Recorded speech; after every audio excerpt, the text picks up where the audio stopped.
Hello, everyone. Welcome to this new series. This new series is major authors for net and set. You should not miss these authors because they are very, very important. We start from British literature and we start from the beginning, but we'll go on to all the important areas, all the important works also. So are you ready? YouTubers, Ankita is here with us. Yes, hi. Ankita has been working hard, making her own research proposal and also preparing our PPTs and work. So much she works. Good. So here is our PPT. Authors you should not miss. So Ankita, Yes. Can you please read this? Yes. Okay. So here is our first question. In a summer season, when soft was the sun, I clothed myself in a cloak as I shepherd wear, habit like a hermit's unholy in works, and went wide in the world, wonders to hear. These are the opening lines of a poem written by whom? Is it John Gower, William Langland, William Dunbar, or John Lydgate? So who among the following wrote a poem which opens like this? Most of the works during this time began like this. You know, I went and I had this experience like that, people said. Isn't it? And look at the picture there, the picture of the book page. Wow. So what is the answer, Ankita? Yeah, the answer is William Langland. And these are the opening lines of Piers the Plowman. William Dunbar is the author. Piers the Plowman. All of you know that this was a dream vision. It is written in passes or steps. You know, Chaucer's time, medieval period is very important these days. There was a time when a lot of questions were not asked from this area. And now medieval period is important. That is why even Ankita is reading up on medieval period for her PhD. Medieval Christianity and how it is expressed in contemporary, not contemporary, later literature that is very important these days. So please read up more. At least Wikipedia you should read. If you can, you should look at the book. There are paraphrases also available. When you start reading, you will find that it is so exciting. Isn't it, Ankita? It's a very exciting, and the theories and the ideas which are associated, it's very enlightening also. You realize like, okay, there is this side of literature as well, which is very, very interesting. Right. So, the Canterbury Tales is a book where there are many narrators who narrated the tale of Melibœus during the pilgrimage. That is an easy one. Is it the Franklin, the Reeve, the Plowman, or Chaucer? Everybody might know. At first, Chaucer narrated the tale of Sir Topaz. And then he narrated the tale of Melibœus. The tale of Melibœus is a prose tale. It is one of the two prose tales in Canterbury Tales. Right. Ankita, your turn. Okay. Which tale in Chaucer's Canterbury Tales is in prose? The monk's tale, the parson's tale, the wife of Bath's tale, or the nun's priest's tale? Which among the following is in prose? I just said that it is the parson's tale. Now, dear friends, you should read up not only about the books, you should read up on the socio-political background of this period also. What happened at this period in society? What were the ways in which society was divided? All these are very important. And also, who translated these works, adaptations, all that will be important. Clear? Okay. Ankita, your turn. Yes. In Novum organum, Francis Bacon classified some intellectual fallacies as idols of the mind. Which of the following is not one of them? Idols of the cave, idols of the theater, idols of the marketplace, or idols of the temple? Now, idols of the cave refers to the mistakes that human beings make. Idols of the theater means mistakes learned from knowledge, from education and all that, ideology, philosophy. Idols of the marketplace is about the transactions, the mistakes made in transactions with other human beings.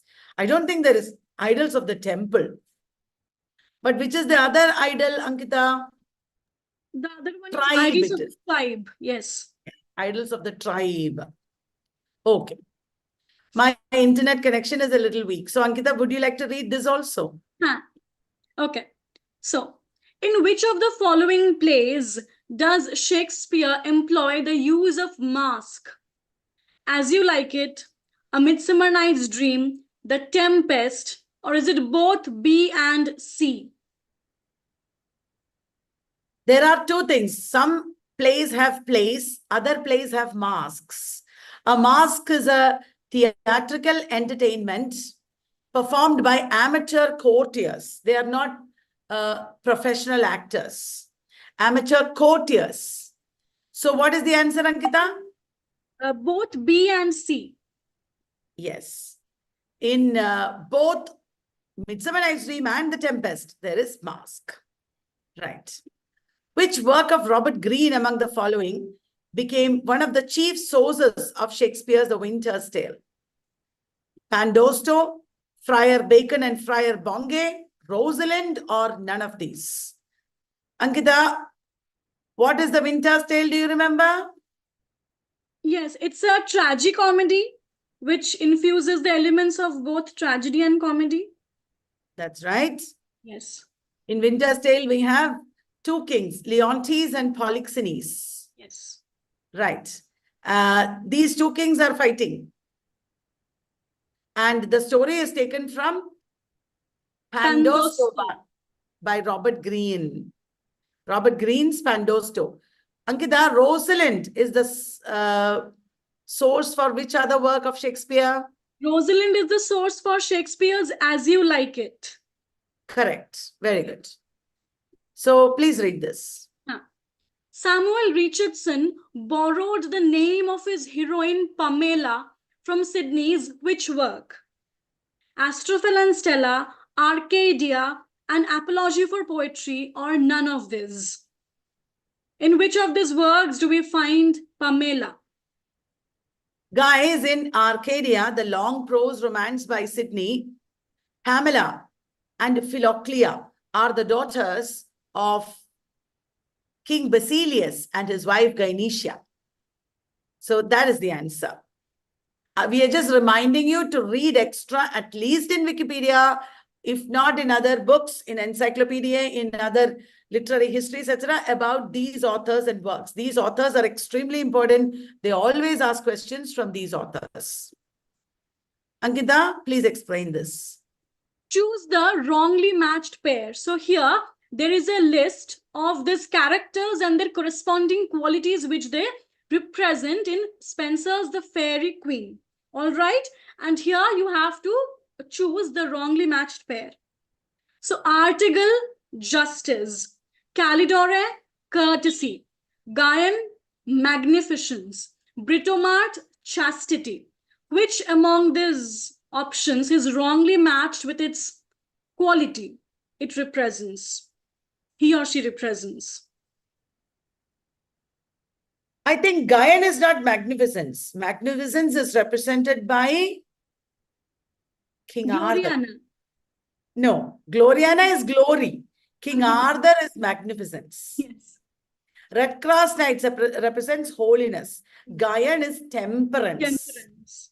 Britomart is chastity. Article is justice. Calidore is courtesy. In between there was Triamond and Campbell representing friendship. Yes. So Guyon is not magnificence. This one, Ankita. In an Apology for Poetry, Sidney states that poetry flourishes in dash. Is it in times of war, times of peace, in a seat of learning, or in a barbaric nation? So according to Sidney, which is a very suitable situation for the flourishing of poetry? Apology for Poetry is his critical work. Yes. And Sidney wrote in a time of peace. And that is the answer. Even though he did fight in wars, it was generally a more peaceful time compared to earlier periods.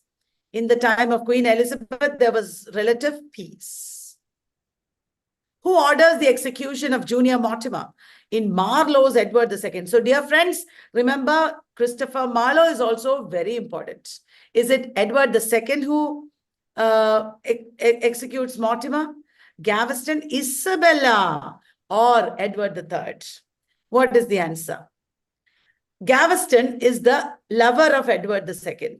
It is Edward II's wife who led the fight against Mortimer, but it is Edward III who, the next king, who orders the execution. Ankita. Who among the following is the wife of Tamburlaine in Marlowe's play?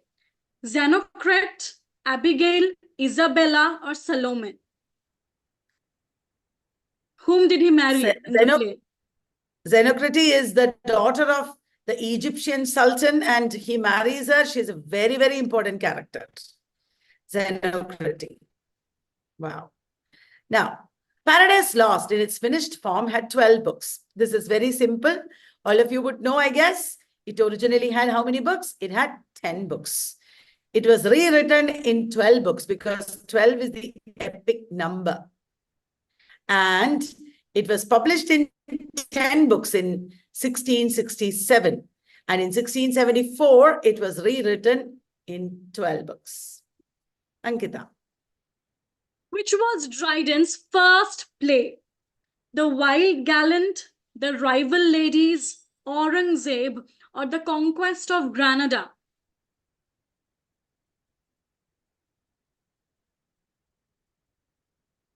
These are heroic plays. Yes. All of them are written by Dryden. There is a preface to Conquest of Granada, which is essay on heroic play. But which is the first play by Dryden? It is The Wild Gallant. But the first successful play it is. After that, he wrote all these other works. There was also The Indian Emperor, which became very successful, right? In Essay of Dramatic Poesy, who said that a play should aim at the delight and instruction of mankind? Is it Lycidius, Neander, Eugenius, or Crites? All these characters represent real life people. Yes. Ankita, can you explain? Yes. So these 4 characters are debating the merits and demerits of English and French plays. And you have to tell me that which of these characters actually in his definition of drama said that a play should aim at the delight and instruction of mankind. And this character actually supports the French plays. And he is the one who says that a play should aim at the delight and instruction of mankind. So who is supporting the French drama? There is only one character. There is only... Yes. There is only one character who gives the definition. It is Lycidius. Lycidius. He supports French plays. Neander represents Dryden. He supports modern English plays. Yes. Crites represents classics. Eugenius represents... No, Eugenius modern plays.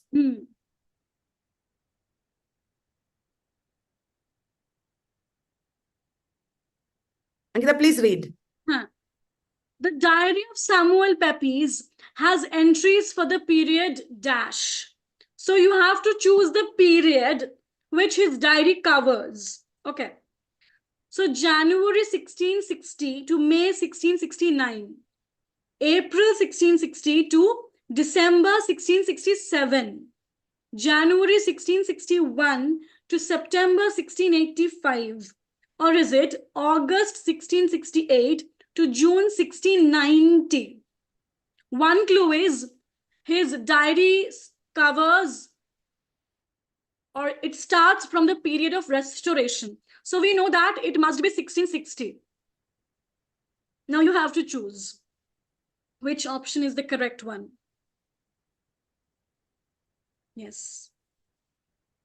So January his- 1660 to May 1669. Good. Jonathan Swift's A Tale of a Tub was published in which year? 1696, 1704, 1706, or is it 1719? We all know A Tale of a Tub is a very popular religious allegory by Swift. And about this work, he had very famously said, "What genius I had when I wrote this work," right? So it's a very ambitious work of Swift as well. So in which year was it published? One more detail is there. The Battle of the Books came as the prologue to A Tale of a Tub. So Yes. Battle of the Books and Tale of a Tub were both published in this year, and that is Yes. 1704. 4. Okay, next.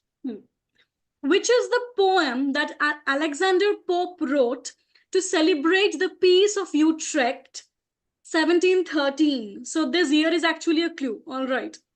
An Essay on Man, Windsor Forest, The Rape of the Lock, or Imitations of Horace.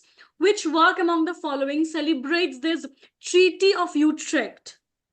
The Treaty of Utrecht came at the end of the War of Spanish Succession. Even Tom Jones refers to it. It is Windsor Forest. Okay, Ankita. Which among the following is not a feature in William Godwin's Caleb Williams? Okay.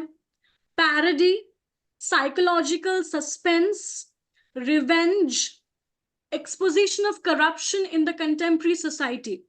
Which among these is not found in this work, Caleb Williams? Other 3 features are there, but one feature is not there. Remember, things fall up, what is it? Things as they are, or Caleb Williams is a Gothic novel. It has subtle satirical elements, but not parody. There is psychological suspense in all Gothic novels, revenge, and exposition of corruption. Ankita. What was the original working title of Samuel Johnson's Rasselas? The Life, The Choice of Life, A Choice of Life. Which was the working title of Rasselas? Wow, that is difficult. What is the answer, YouTubers? The Choice of Life. Rasselas, the Prince of Abyssinia. It is an Oriental tale by Samuel Johnson. Next work, Ankita. Who among the following is not a character in Persuasion? Lady Russell, Penelope Clay, Admiral Croft, or Robert Martin? Who among them is not a part of Persuasion? So Jane Austen is a sure shot author. You have to study Jane Austen. Robert Martin is in Emma, isn't it? Yes, he is the farmer in Emma who proposes to Harriet Smith twice. Correct. Next, Ankita. Which among the following is not a Waverley novel? Guy Mannering, The Heart of Midlothian, Ivanhoe, Rob Roy. There are 7 Waverley novels, right? Among these 4, one is not a part of that series. Which one is not a part of this Waverley series? Okay, Waverley novels are all Scottish, but Ivanhoe is English novel set in England. Yeah. So that is the answer. Ivanhoe and Kenilworth are Scots novels set in England. So that brings us to the end of this discussion. You know that these are all very major authors and you have to know their works, You have to know their biographies also if you can. Okay. Tomorrow we will be back with more authors like this. Please follow us every day. Make a note of these authors. Read them at least in Wikipedia. In detail, everybody. And that will really help you in the exam. Okay?